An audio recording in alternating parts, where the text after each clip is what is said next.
문재인 대통령이 연등의 유네스코 세계문화유산 등재와 관련해 자랑스럽고 기쁜 소식이라며 축하했습니다. 연등회가 문화적 창의성과 다양성, 포용성, 사회 단합에 기여했다고 밝혔습니다. 오늘은 동지입니다. 작은 설이라 불리는 동짓날 불교계에선 이웃들과 팥죽을 나누고 희망찬 새해를 기원하고 있습니다. 특히 올해에는 코로나19 극복을 염원하는 마음을 담았습니다. 수원 복령사가 세주 묘엄 스님 구주기 추모달해제와 묘엄 불교 문화상, 세주 묘엄 장학금 수여식을 봉행했습니다. 한국불교연구원과 지인 스님이 묘엄 불교 문화상을 공동 수상했습니다. 한마음선언 대행선연구원이 개최한 계절 발표회에서 선법과 운영 실태와 미래 방향을 모색했습니다.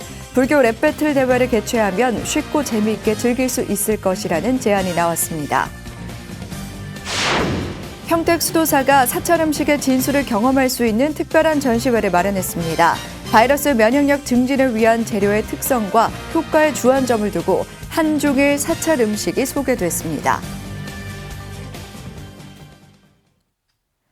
편안한 주말 보내셨습니까? 12월 21일 월요일 BTN 뉴스 시작합니다. 첫 소식입니다. 문재인 대통령이 연등의 유네스코 인류 무형문화유산 등재와 관련해 자랑스럽고 기쁜 소식이라며 축하했습니다. 문 대통령은 지난 18일 SNS를 통해 연등회는 문화적 창의성과 다양성, 포용성을 잘 보여주며 사회 단합에 기여한다는 문화적 가치를 높게 평가받았다며 무형유산의 중요성을 알리는 모범 사례로 꼽았다고 평가했습니다. 그러면서 무형문화에는 우리 민족의 역사와 삶과 정체성이 담겨 있다며 소중한 무형문화를 잘 보존하고 참여하고 계승 발전시킬 때 그 정신과 역사 문화적 가치, 예술적 가치가 더욱 커지고 우리 문화의 다양성이 그만큼 더 발전하게 될 것이라고 기대했습니다. 문 대통령은 앞으로도 우리 정부는 우수한 전통 문화를 국제사회에 널리 알리고 문화 다양성과 창의성을 높이기 위해 항상 노력하겠다고 밝혔습니다. 오늘은 동짓날입니다. 작은 설이라 불리는 동짓날에는 팥죽을 나눠 먹는 풍습이 있는데요. 불교계에서도 전통을 이어 이웃들과 팥죽을 나누고 희망찬 새해를 기원하고 있습니다. 특히 올해는 코로나19 극복을 염원하는 마음을 담았습니다. 이석호 기자입니다. 동지는 1년 중 밤이 가장 길고 낮이 가장 짧은 날입니다. 민간에서 이어져 오고 있는 세시 풍속 중 하나로 작은 설이라 불렸습니다. 동지를 기점으로 낮이 길어지기 때문에 새로운 한 해가 시작된다고 여겼습니다. 예부터 우리 선조들은 동짓날에 함께 팥죽을 나눠 먹으며 온정을 나누고 애군을 물리쳤습니다. 동지는 민간에서 이어져 온 세시 풍속 가운데 하나지만 불교에서도 동짓날을 중요하게 여기며 전통을 이어가고 있습니다. 사찰에서는 동짓날을 팥죽을 쑤어서 주변에 나누는 보시행들을 하는데요. 불자님들도 동지인 이날 이웃과 나누는 보시행 실천을 하는 날로 삼았으면 합니다.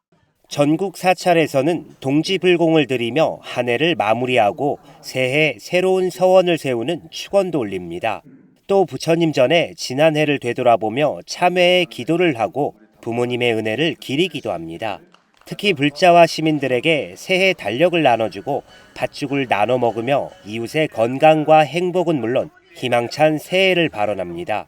올해는 코로나19 확산으로 대면 행사가 취소되고 있지만 코로나19 극복을 기원하고 어려운 이웃들을 보듬는 자비의 시간을 갖습니다.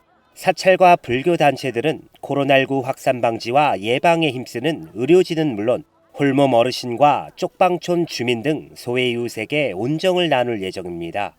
물론 경제적 여러 가지 위축됐지만은 그럴수록 우리는 더 소외되고 어려운 사람들은 더 소외될 수밖에 어려운 직면에 처할 수밖에 없다는 생각을 가지고 어려운 이웃을 좀 살피고 함께 하려는 마음으로써 어려운 코로나를 좀 위로하면서 한 해를 잘 마무리했으면 좋겠다. 세시 풍속은 점차 사라져가고 있지만 불교계가 우리의 소중한 전통을 이어가고 우리 사회 소외된 이웃들과 온정을 나눌 예정입니다. BTN 뉴스 이석호입니다. 지역 포교에 앞장서고 있는 구미 문수사 신도들과 봉사단이 동지를 맞아 독일 면사무소를 찾아 자비행을 실천했습니다. 문수사 주지 월담 스님을 비롯한 문수사 사회봉사단은 지난 18일 독일 면사무소와 장애인 단체 등 지역 요양원을 찾아 자비의 쌀 300포와 과일 20박스, 김 10박스를 전달했습니다. 문수사 주지 월담 스님은 조금이나마 따뜻한 마음을 전할 수 있어 기쁘다며 적은 물량이지만 나누고자 하는 마음으로 계속 자비행을 실천할 것이라고 밝혔습니다. 정준영 문수사 사회봉사단장은 추운 날씨에 자비의 나눔을 통한 온기가 전달되길 바라며 겨울철 생계가 어려운 이웃들에게 작은 도움이라도 됐으면 한다고 말했습니다. 수원 복령사가 세주 묘엄 스님 구주기 추모 달해제와 묘엄 불교 문화상 세주 묘엄 장학금 수여식을 봉행했습니다. 불교학 연구와 포교에 힘쓴 한국불교연구원과 병원 포교에 진력한 지인 스님이 묘엄 불교 문화상을 수상했습니다. 최준호 기자입니다. 60여 년간 수많은 비구니 인재를 양성해 한국 불교의 동량이 되게 한 세주 묘엄 스님. 40여 년간 심혈을 기울여 가꾼 수원 복령사에서 스님을 추모하는 9번째 달예제가 봉행됐습니다. 주지 진상 스님을 비롯한 복령사 스님들과 세주 묘엄 스님과 인연이 있는 스님들이 영전에 차를 올리고 스님을 추억했습니다. 스님의 유지를 이어받아 설립된 묘엄 불교문화재단이 매년 진행하는 묘엄 불교문화상 시상식, 세주 묘엄 장학금 수여식도 함께 열렸습니다. 이러한 어려움 속에서도 달예제와 시상식을 미루지 않고 거행할 수 있음에 감사드리며 참석해 주신 모든 분들과 협조해 주신 모든 분들께 다시 한번 깊이 감사드립니다. 제8회 묘엄 불교문화상은 한국불교연구원과 병원 지도법사 지인 스님이 공동 수상했습니다. 한국불교연구원은 1974년 설립된 이래 여러 강좌와 연수 등을 통해 불교 교육과 포교에 힘써왔습니다. 지인 스님은 기독교 위주의 병원 포교 분위기에서 불교 포교의 원력을 놓지 않은 공을 인정받았습니다. 지속적인 불교 연구의 학술 활동과 불교의 수행 실천 활동, 자비봉사 활동이 높이 평가되어 본 상회 수상자도 선정했습니다. 불교안 SP를 보급하여 병원 포교를 활성화시키는 노력을 꾸준히 해온 공적이 이번 묘엄 불교문화상 수상자로서 인정이 되었습니다. 수상자들에겐 상패와 상금 1,000만 원이 수여됐습니다. 우리가 하고 있는 제가불교 교육과 그리고 그 불교 사상의 전파 그리고 심화라고 하는 이 불교 한국불교연구원의 원래 목적을 다시금 충실히 수행할 것을 여러분들에게 약속드리면서 제가 책임을 다하고 노력하라는 그런 지지와 위로라고 생각하고 최선을 다해서 병원 포교의 불사를 이루어내도록 노력하겠습니다. 세주 묘엄 스님의 뜻에 따라 우수 비구니 인재를 선발해 지원하는 세주 묘엄 장학금은 올해 스님 25명에게 총 3,200만 원의 장학금이 전달됐습니다. 코로나19 확산 방지로 복령사 내부에서 생활하는 학인 스님들만 참석해 증서를 수여했습니다. 교계와 사회의 얼어붙은 분위기 속에서 세주 묘엄 스님의 원력을 계승하는 묘엄 불교문화재단의 행보가 사부대중의 마음을 따뜻하게 녹이고 있습니다. BTN 뉴스 최준호입니다. 크리스마스를 앞두고 서울 조계사가 어린이집 영유아들을 위한 특별한 행사를 마련했습니다. 조계사는 지난 18일 템플스테이 전통문화체험관에서 화상 채팅 프로그램 줌을 활용해 2020 주지 스님과 함께하는 줌 크리스마스 행사를 열었습니다. 조계사가 운영하는 낙산, 창일, 선제 어린이집 영유아들과 주지 지연 스님을 화상으로 연결해 선물을 전달하고 장기자랑을 펼치며 연말 온정을 나눴습니다. 지연 스님은 화상으로 아이들의 행복을 기원하고 어린이집 선생님들에게 아이들이 건강하게 생활할 수 있도록 최선을 다해줄 것을 당부했습니다. 한마음선언은 선법가를 통해 부처님 법을 전하고 있는 것으로 유명한데요. 대행선연구원이 개최한 계절 발표회에서 한마음선언 선법가의 운영 실태와 미래 방향을 모색했습니다. 정준호 기자가 보도합니다. 모든 종교들은 음악에 메시지를 담아 전달하고 있습니다. 불교도 마찬가지인데 아름다운 선율의 의미를 담아 분노와 혼돈의 심성을 조절할 수 있도록 해왔습니다. 한마음 선언은 대행 스님이 1984년 선법 보살 합창단을 창단한 후 국내 13개 지원과 해외 4개 지원에서 합창단 활동을 활발하게 펼치고 있습니다. 또 한마음 음악제, 부처님 오신 날 연등 공연과 음성 공양 등 다양한 활동으로 음악을 전법 활동에 접목시켜 오고 있습니다. 지난 19일 열린 대행선 연구원 제7회 계절 발표회에서 윤소희 교수는 불교 음악의 현 주소를 진단했습니다. 조선시대 억부를 만나면서 그 전통이 단절됨으로 해서 이렇게 그 빈자리가 많이 생겨버리고 이제 몇몇 그 전문 스님들이 활동하면서 이제 노래가 본패로 되다 보니까 대중의 일상적인 진행과 좀 멀어지게 됐습니다. 윤 교수는 한마음 선언의 선법과 활동이 지향해야 할 방향성도 제시했습니다. 악상 표시나 템포에 대한 정보가 없거나 있어도 추상적인 표현으로는 기준을 세울 수 없다고 지적했습니다. 또 중고등학생들의 불교 랩 배틀 대회나 뮤지컬 쪽으로도 개발해 나가면 대중들이 더 쉽고 자유롭게 즐길 수 있을 것이라고 제안했습니다. 한마음 선언의 음악 운용 실태와 미래 방향에 관해 잠시 살펴보니 선법가의 역사를 자료를 너무 정리를 잘 해주셨습니다. 앞으로 선언에서 많은 도움이 될 것 같습니다. 미래에 대한 조언도 잘 살펴보도록 하겠습니다. 깨달음의 세계를 열어주는데 참으로 중요한 영향을 미치는 것입니다. 이렇게 중요한 이런 불교적 음악에 대해서는 대행선사께서 생시에 일찍부터 그 중요성의 효능을 참 직관하셔가지고 이 불교 음악을 무척이 중요시하셨습니다. 이날 발표 좌장을 맡은 박범훈 불교음악원장은 대행스님과 생전 일화를 청중들에게 전했습니다. 또 잠실체육관에서 개최된 대행근스님 큰 법회에 초청을 받아서 중앙국악관현악단을 데리고 제가 직접 지휘를 해서 연주를 한 그런 일도 있었습니다. 그 이후에도 몇 번 뵀는데 항시 저를 보시면 이 불교 음악에 대한 중요성을 강조하시고 말씀이 있으셨습니다. 대행선 연구원의 계절 발표회는 코로나19 방역 지침에 따라 발표자들과 취재진 일부만 입장한 채 열렸으며 현장에 참석하지 못한 대중들을 위해 실시간 중계도 진행됐습니다. BTN 뉴스 정준호입니다. 불교 문화의 보고인 사찰 음식이 위드 코로나 시대를 맞아 힐링과 면역의 대안으로 자리 잡고 있는데요. 평택 수도사가 사찰 음식의 진수를 경험할 수 있는 특별한 전시회를 마련했습니다. 이동근 기자가 현장에 다녀왔습니다. 도량을 대표하는 원효대사 깨달음 체험관이 고즈넉한 음악과 함께 풍성한 사찰 음식으로 넘실거립니다. 모두에게 익숙한 연잎밥이 어여쁜 그릇 위에 옮겨지고 우엉과 토란, 녹두 등 자연에서 직접 기른 재료들이 절묘한 조화를 이루며 침샘을 자극합니다. 이어 천식에 좋은 연근차와 지리산에서 건너온 각종 삶, 버섯 등도 장식되며 시선을 사로잡습니다. 평택 수도사가 개최한 사찰 음식 대향연 전시 현장.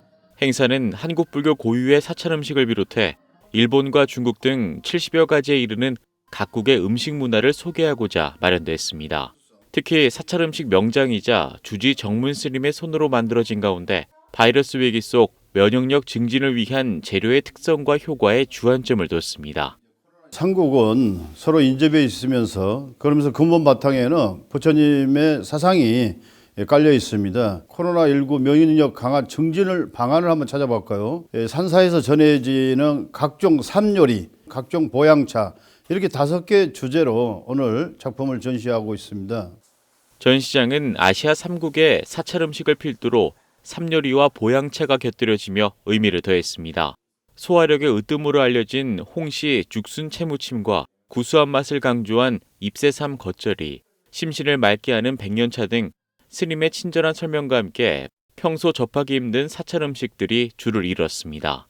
그러니까 전 세계적으로 채식으로 이렇게 전환하는 그런 시대 상황입니다. 사회적 거리두기만 가지고는 도저히 코로나19를 박멸할 수 없다고 보기 때문에 사찰 음식, 그것도 한국, 중국, 일본까지 아울러서 이번 전시는 코로나 여파로 오프라인이 아닌 책자와 온라인 등으로 적극 활용될 예정입니다.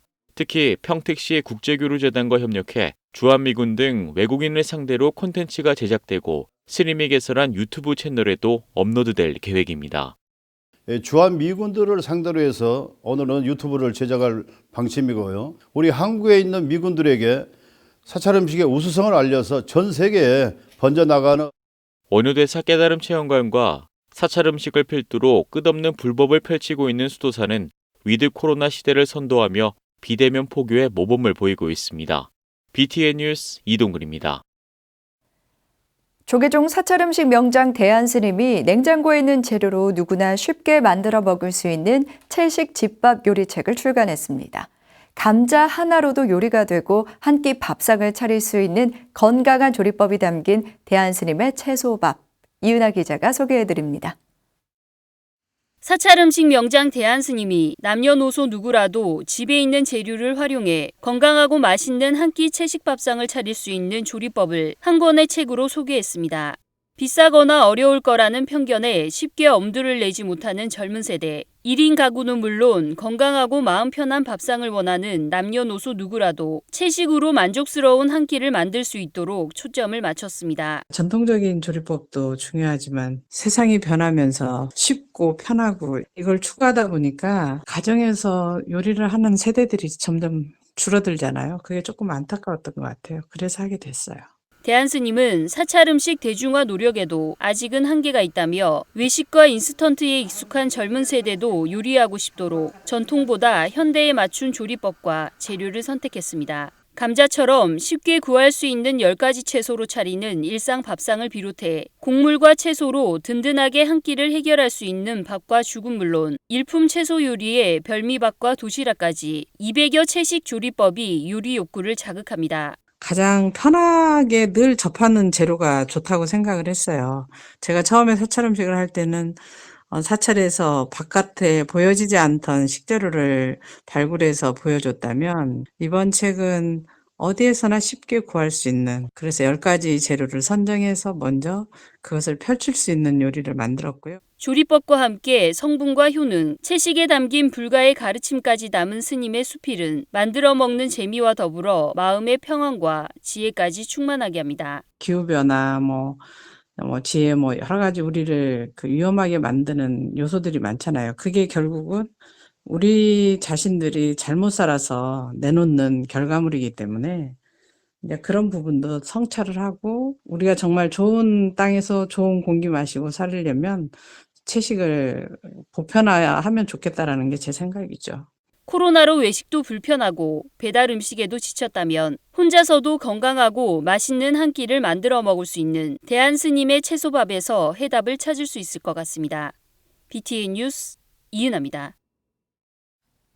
세계문화유산 영축총림통도사가 지난 15일부터 진행 중인 화엄살림 대법회를 온라인 법회로 전격 전환한다고 밝혔습니다. 통도사는 매일 오전 한 차례에 걸쳐 진행하고 있는 불기 2564년 영축총림통도사 화엄살림 대법회를 코로나19 확산에 따른 선제적 조치로 내일부터 대중스님만 참석한 가운데 실시간 온라인 법회로 진행한다고 밝혔습니다. 통도사는 하루빨리 코로나가 종식돼 사회 안정을 이루고 모든 불자들이 마음 편하게 법회를 보기 위해서는 당분간 영상을 통한 온라인 법회로 전환해야 한다는 대중의 뜻을 모았다고 말했습니다. 통도사 화엄살림 대법회는 유튜브 세계문화유산 통도사 TV를 통해 실시간으로 동참할 수 있으며 BTN 불교TV는 화엄살림 대법회의 입제부터 회항까지 전체 법문을 편성 방영할 예정입니다. 제주 동암사 신도회가 지역 어르신들을 위한 후원금을 전달했습니다. 제주 동암사 신도회는 주지 진철 스님과 이명철 신도회장 등 회원들이 참석한 가운데 지난 18일 성산리 노인회를 방문해 후원금 200만 원을 전달했습니다. 매년 2번의 경로잔치와 복지시설 나눔을 실천했던 동암사 신도회는 어르신 후원금 전달과 팥죽 개별 전달로 전염병 시대에 맞는 자비행을 펼쳤습니다.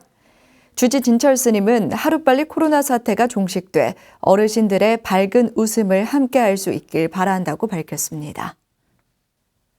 월요일 7시 BTN 뉴스를 마칩니다. 함께해 주신 여러분 고맙습니다.